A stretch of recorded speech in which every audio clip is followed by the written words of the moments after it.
Hello दोस्तों, कैसे हो आप लोग। मैं हूं सचिन विश्वकर्मा और आप सभी का बहुत बहुत स्वागत है हमारे YouTube channel book of fun पर।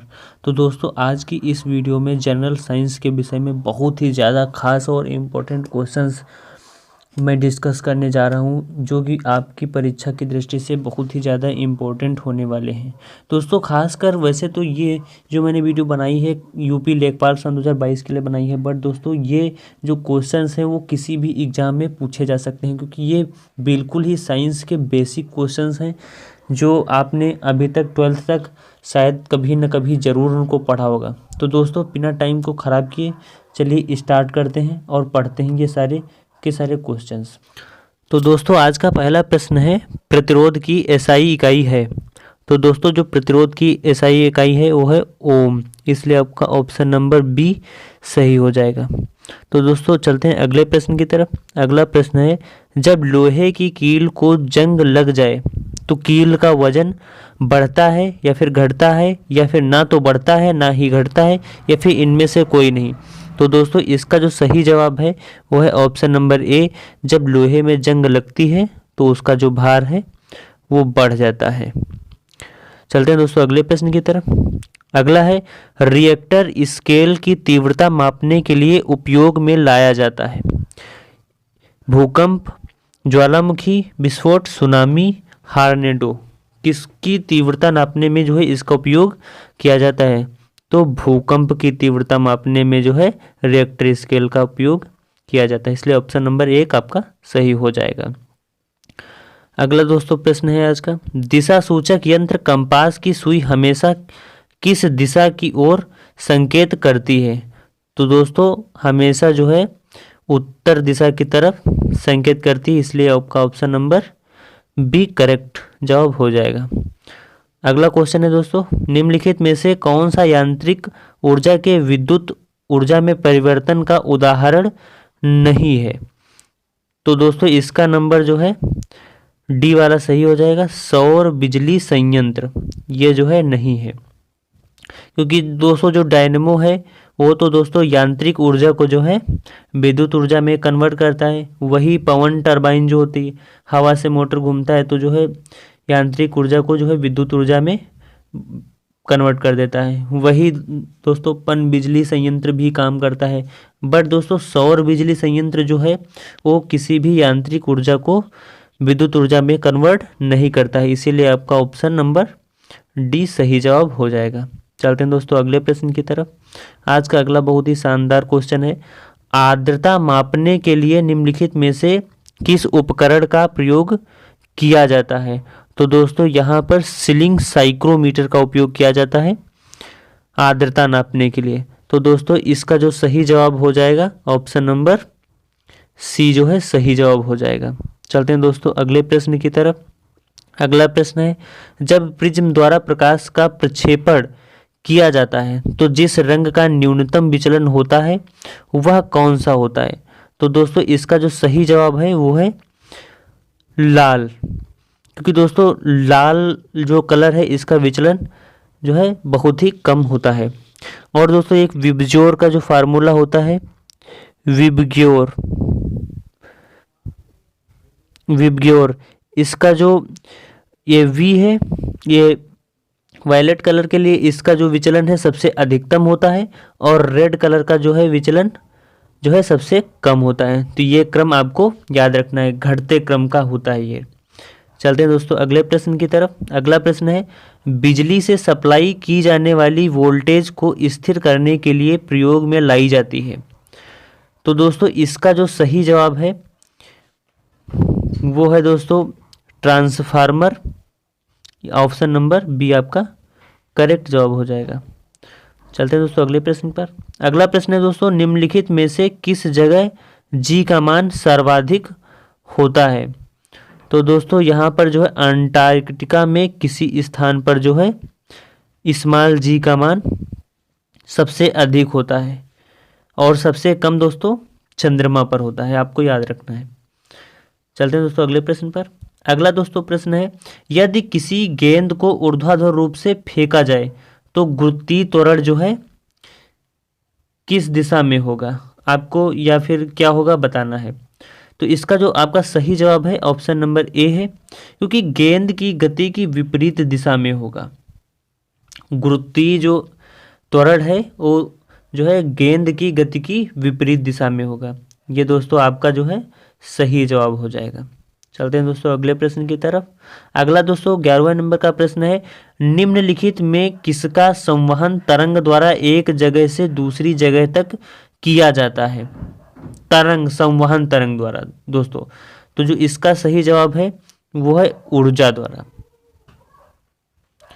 चलते हैं दोस्तों अगले प्रश्न पर। अगला दोस्तों प्रश्न है, निम्नलिखित में से कौन सी भौतिक राशि है जो मात्रा में वृद्धि के बाद भी अप्रभावित रहती है? दोस्तों ऐसी कौन सी भौतिक राशि है जिसमें अगर वृद्धि कर दी जाए फिर भी उसकी जो मात्रा होती है उसमें कोई प्रभाव नहीं पड़ता है?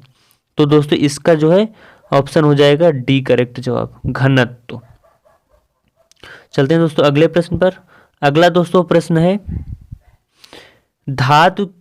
धातु की एक वृत्ताकार चकती के मध्य में पिंड है। चकती को गर्म करने पर पिंड का आकार कैसा होगा? आकार बढ़ेगा या फिर घटेगा, उतना ही रहेगा, किस पे निर्भर करेगा? इसमें से आपको जो करेक्ट है वही बताना है। तो दोस्तों इसका जो करेक्ट ऑप्शन है वो हो जाएगा ए, बढ़ेगा। क्योंकि दोस्तों धातु की एक वृत्ताकार चकती के मध्य में पिंड है, चकती को अगर गर्म करेंगे तो क्या होगा? उसका आकार बढ़ जाएगा। चलते हैं दोस्तों अगले प्रश्न पर। अगला दोस्तों प्रश्न है, पीछे का दृश्य देखने के लिए ऑटोमोबाइल में प्रयोग किया जाने वाला दर्पण है। दरअसल दोस्तों जब गाड़ी में जो साइड में शीशा लगा रहता है, दर्पण लगा रहता है, वो जो है कौन सा दर्पण रहता है? तो यहाँ पर आपका जो करेक्ट ऑप्शन है बी हो जाएगा, उत्तल दर्पण। क्योंकि गाड़ी में जो है पीछे के वाहन देखने के लिए उत्तल दर्पण गाड़ी के साइड में लगाए जाते हैं। चलते हैं दोस्तों अगले प्रश्न पर। वायु में ध्वनि तरंगे किस प्रकार की होती हैं? तो दोस्तों वायु में जो ध्वनि तरंगे हैं वो अनुप्रस्थ तरंगे होती हैं, इसीलिए जो है आपका ऑप्शन नंबर ए करेक्ट हो जाएगा। दोस्तों अगला प्रश्न है, एक पिंड एक समान वेग से चल रहा है, उसका त्वरण क्या होगा? अगर दोस्तों कोई पिंड जो है एक समान गति से चल रहा होता है तो उसमें जो है कोई त्वरण नहीं होता है, इसीलिए त्वरण जो है आपका 0 रहेगा। ऑप्शन नंबर ये आपका सही है। चलते हैं दोस्तों अगले प्रश्न पर। अगला दोस्तों प्रश्न है, इंद्रधनुष किस कारण से बनता है? तो दोस्तों जो इंद्रधनुष है वो जो है प्रकाश के विवर्तन के द्वारा बनता है, इसीलिए आपका ऑप्शन नंबर डी सही रहेगा। चलेंगे दोस्तों अगले क्वेश्चन पर। अगला दोस्तों प्रश्न है, अधिकतम न्यूनतम तापमापी में एक तरल पदार्थ पारा होता है, दूसरा पदार्थ कौन सा होता है? तो दोस्तों यहाँ पर जो दूसरा पदार्थ रहता है वो रहता है एल्कोहल, इसीलिए आपका ऑप्शन नंबर ए सही रहेगा। चलेंगे दोस्तों अगले प्रश्न पर। अगला दोस्तों प्रश्न है, सूर्य की किरणें हम तक किस प्रक्रिया से पहुंचती हैं? चालन प्रक्रिया द्वारा या संवहन द्वारा या विकिरण द्वारा या फिर इनमें से कोई नहीं? तो दोस्तों जो इसका करेक्ट जवाब रहेगा वो रहेगा विकिरण, विकिरण के द्वारा। किसके द्वारा दोस्तों? विकिरण के द्वारा। चलेंगे दोस्तों अगले प्रश्न पर। अगला है, छोटी वस्तुओं को देखने के लिए किस उपकरण का प्रयोग होता है? छोटी सी वस्तुओं को देखने के लिए दोस्तों हम लोग माइक्रोस्कोप का प्रयोग करते हैं, इसलिए ऑप्शन नंबर डी आपका करेक्ट हो जाएगा। चलेंगे दोस्तों अगले प्रश्न पर। अगला है, संवेग में परिवर्तन की दर को क्या कहते हैं? संवेग में परिवर्तन की दर को दोस्तों बल कहते हैं, फोर्स, इसीलिए दोस्तों आपका जो है बी ऑप्शन सही रहेगा। चलेंगे दोस्तों अगले प्रश्न पर। अगला प्रश्न है, एक उत्तोलक जिस आधारभूत बिंदु के चारों ओर घूमेगा उसे क्या कहेंगे? तो दोस्तों उसे हम कहेंगे आलंब, इसीलिए आपका डी वाला सही है। चलेंगे दोस्तों अगले प्रश्न पर। धारा की इकाई क्या होती है? दोस्तों जो विद्युत धारा होती है उसे मापने की जो इकाई है वो एम्पियर है, इसीलिए आपका सी वाला ऑप्शन सही रहेगा दोस्तों। चलेंगे दोस्तों अगले प्रश्न पर। अगला प्रश्न है, वायु की नमी किससे मापी जाती है? दोस्तों जो वायु में नमी रहती है वो किसके द्वारा मापी जाती है? तो वो हाइग्रोमीटर द्वारा मापी जाती है, इसलिए ऑप्शन नंबर बी आपका करेक्ट रहेगा। चलेंगे दोस्तों अगले प्रश्न पर। अगला है, हाइड्रोलिक प्रेस निम्नलिखित में से किस सिद्धांत पर कार्य करता है? तो दोस्तों जो हाइड्रोलिक है हमारा, वो जो है पास्कल के सिद्धांत पर कार्य करता है। किसके सिद्धांत पर? पास्कल के सिद्धांत पर। इसीलिए ऑप्शन नंबर आपका बी सही रहेगा। चलेंगे दोस्तों अगले प्रश्न पर। अगला है, सभी अम्लों के लिए समान तत्व है। तो दोस्तों इसका जो सही जवाब है वो दोस्तों रहेगा हाइड्रोजन। क्या रहेगा दोस्तों? हाइड्रोजन। अगले प्रश्न पर चलते हैं दोस्तों। अगला प्रश्न है, कांस्य कांस्य के मुख्य घटक हैं। तो दोस्तों यहाँ पे कांस्य के जो मुख्य घटक हैं वो हैं कॉपर और टिन। चलेंगे दोस्तों अगले पर। एस्कॉर्बिक एसिड है। तो जो एस्कॉर्बिक एसिड है दोस्तों वो है विटामिन सी, और विटामिन सी का जो रासायनिक नाम है वो दोस्तों होता है आपका एस्कॉर्बिक एसिड। एस्कॉर्बिक एसिड दोस्तों रहता है। चलेंगे दोस्तों अगले प्रश्न पर। अगला है, निम्नलिखित में से कौन सा जहर है? तो दोस्तों इसका जो करेक्ट ऑप्शन है KCN। ये दोस्तों एक प्रकार का जहर है। चलेंगे दोस्तों अगले पर। निम्नलिखित में से कौन सी उत्कृष्ट गैस नहीं है? तो दोस्तों उत्कृष्ट गैस इसमें से फ्लोरीन नहीं है, इसीलिए जो आपका जवाब है सी वाला सही रहेगा। अगला दोस्तों प्रश्न है, एक परमाणु के नाभिक में पाए जाने वाले प्रोटॉनों की संख्या उसके बराबर होती है। किसके बराबर होती है यानी कि? तो दोस्तों इसका जो करेक्ट आंसर है वो है आणविक संख्या के बराबर नहीं होती है। चलेंगे दोस्तों अगले प्रश्न पर। गोबर गैस का मुख्य घटक है। तो दोस्तों गोबर गैस का जो मुख्य घटक है वो है क्लोरीन। क्या है दोस्तों? सॉरी दोस्तों, क्लोरीन नहीं है, मेथेन। मेथेन जो है इसका मुख्य घटक है। अगला दोस्तों प्रश्न है, परमाणु शोध तथा रेडियोथेरेपी में कौन सी गैस उपयोग की जाती है? तो दोस्तों रेडॉन उपयोग की जाती है, इसीलिए आपका सही जवाब जो है बी हो जाएगा। चलते हैं दोस्तों अगले प्रश्न पर। अगला है, पानी में CO2 के घुलने पर बनने वाला अम्ल है। तो दोस्तों सल्फ्यूरिक एसिड बनता है। तो दोस्तों सल्फ्यूरिक एसिड बनता है, इसीलिए आपका ऑप्शन नंबर बी सही रहेगा।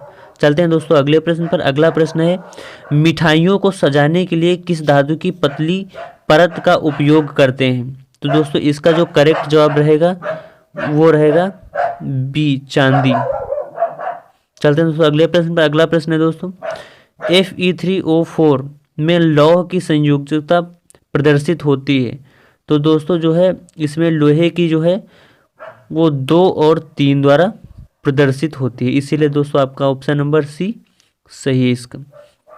चलते हैं दोस्तों अगले प्रश्न पर। अगला प्रश्न है, वह खाद्य जो किसी एथलीट को तत्काल ऊर्जा प्रदान करता है वो क्या है?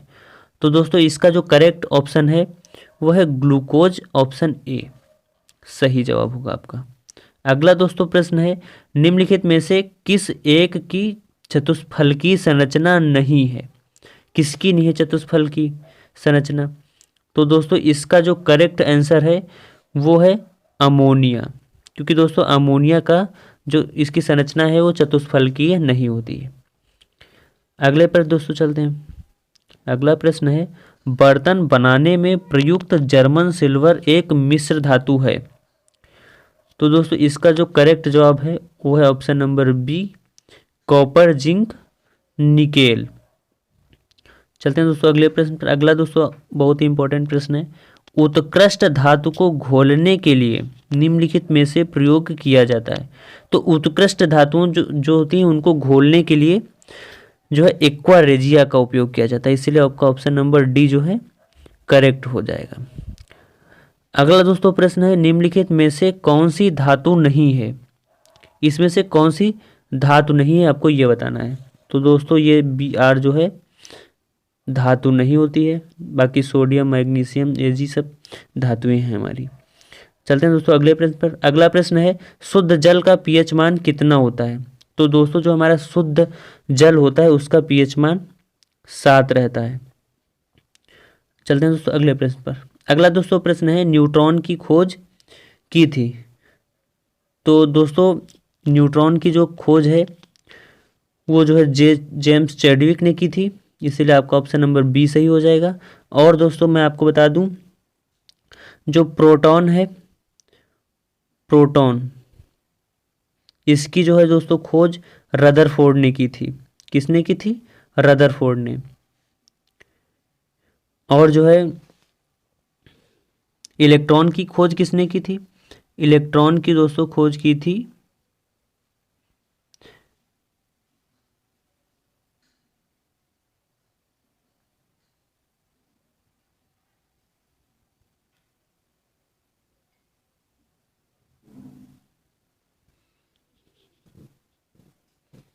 इलेक्ट्रॉन की खोज की थी दोस्तों जे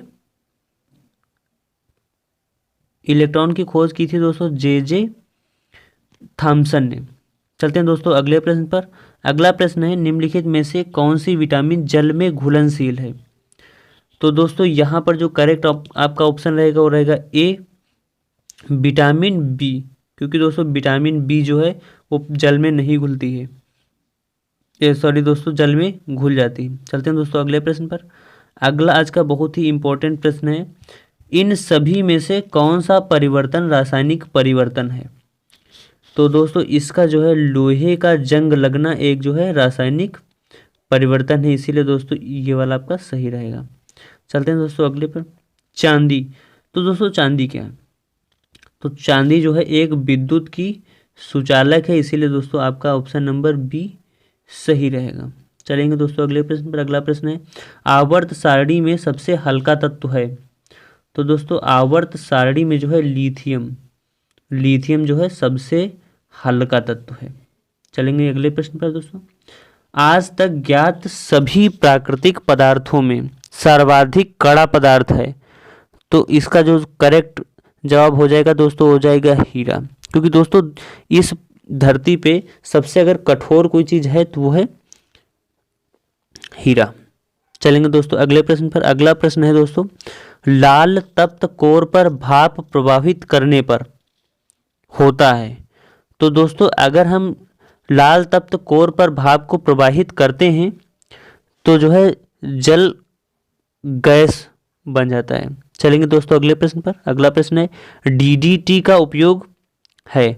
तो दोस्तों जो डीडीटी का है उपयोग वो है कीटनाशक के रूप में, क्योंकि जो दोस्तों डीडीटी है उसको हम कीटनाशक के रूप में उपयोग करते हैं। अगला प्रश्न है दोस्तों, निम्नलिखित में से सही श्रृंखला कौन सी है जिसमें भोजन हमारे शरीर में प्रवेश करता है? तो इसका जो राइट आंसर है वो है बी, पहले दोस्तों मुंह, फिर भोजन नली, फिर आमाशय, फिर छोटी आंत, फिर बड़ी आंत। यही जो है हमारा करेक्ट सीक्वेंस है भोजन का। चलेंगे दोस्तों अगले प्रश्न पर। अगला प्रश्न है, एस्कॉर्बिक एसिड है?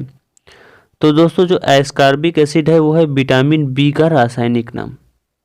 आई होप दोस्तों आपको ये पता होगा। विटामिन सी का भी पढ़ा था, उसका क्या था?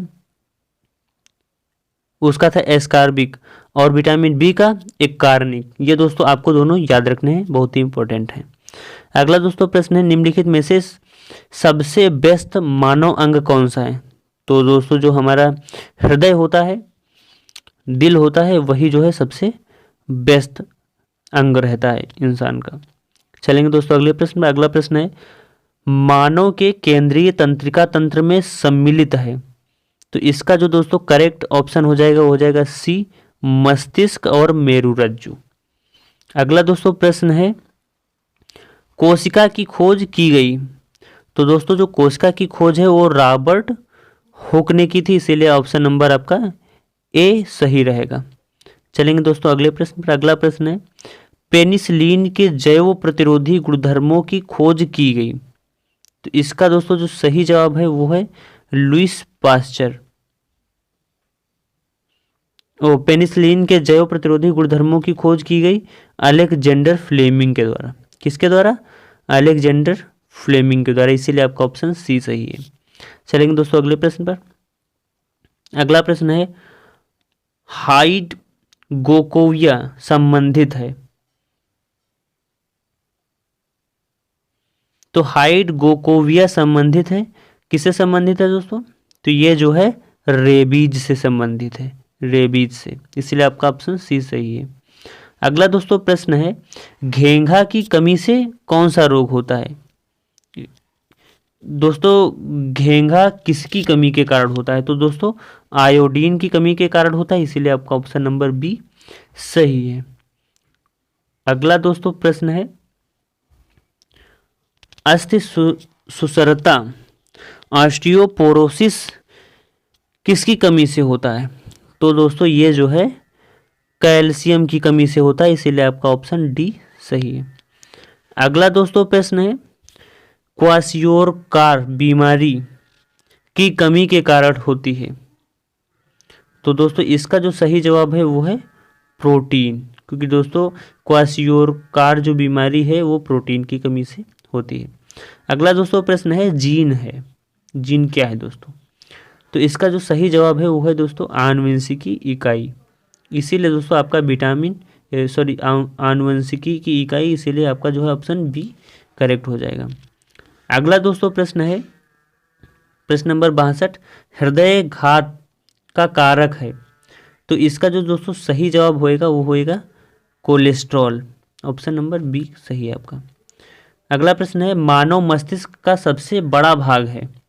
तो दोस्तों मानव मस्तिष्क का जो सबसे बड़ा भाग है वो है दोस्तों प्रमस्तिष्क, आपका ऑप्शन नंबर सी सही हो जाएगा। चलते हैं दोस्तों अगले प्रश्न पर। अगला दोस्तों प्रश्न है, खालिस्तान का प्रयोग चिकित्सक रोगियों की जांच करते हैं? तो दोस्तों इसका जो आपका करेक्ट ऑप्शन हो जाएगा वो हो जाएगा सी स्टेथोस्कोप, क्योंकि दोस्तों इसी का प्रयोग जो है डॉक्टर लोग रोगियों की जांच करने के लिए करते हैं। अगला दोस्तों प्रश्न है, रक्त शर्करा स्तर को नियंत्रित करने वाला हार्मोन है? तो दोस्तों इसका जो करेक्ट जवाब है वो है इंसुलिन, क्योंकि इंसुलिन दोस्तों जो है शर्करा को रक्त में कंट्रोल करता है। अगला दोस्तों प्रश्न है, मछलियाँ श्वसन करती हैं? ये तो दोस्तों सभी को पता है और आपको भी पता होगा, कमेंट बॉक्स में जरूर लिख देना। अगला दोस्तों प्रश्न है, पेशीय अंग जो देह गुहा को उदर तथा वक्ष में प्रथम करता है? तो इसका दोस्तों जो सही जवाब है वो है ऑप्शन नंबर ए डायाफ्राम, यही आपका करेक्ट जवाब है। अगला प्रश्न है, कवक से प्राप्त उपयोगी उत्पाद क्या क्या है? तो इसका जो दोस्तों सही जवाब है वो है पेनिसिलिन, कवक से प्राप्त उपयोगी उत्पाद है पेनिसिलिन, क्योंकि पेनिसिलिन दोस्तों कवक से ही प्राप्त किया जाता है। अगला दोस्तों प्रश्न है, मानव त्वचा का रंग बनता है? तो मानव त्वचा का दोस्तों रंग है जो वो बनता है मेलेनिन से, किससे? मेलेनिन से, इसीलिए आपका डी ऑप्शन सही है। अगला दोस्तों प्रश्न है, निम्नलिखित में से कौन सा रोग रक्ताधान द्वारा नहीं फैलता है? कौन सा दोस्तों रोग है ऐसा जो रक्ताधान द्वारा नहीं फैलता है? तो इसका जो करेक्ट जवाब है वो है टाइफाइड, ऑप्शन नंबर बी। अगला दोस्तों प्रश्न है, किस पेड़ से हम कुनैन प्राप्त करते हैं? तो दोस्तों कुनैन जो है वो जो है सिनकोना पेड़ से प्राप्त किया जाता है। किससे दोस्तों? सिनकोना नामक पेड़ से, इसीलिए आपका ऑप्शन बी सही है। अगला दोस्तों प्रश्न है, कीट संबंधित है? तो जो कीट है वो जो है दोस्तों आर्थ्रोपोडा से संबंधित है। किससे? आर्थ्रोपोडा से। अगला दोस्तों प्रश्न है, मानव रक्त का रंग लाल होता है? तो इसका जो करेक्ट जवाब है वो है हीमोग्लोबिन के कारण। किसके कारण? हीमोग्लोबिन के कारण, इसीलिए आपका ऑप्शन बी सही है। अगला दोस्तों प्रश्न है, हृदय का काम है?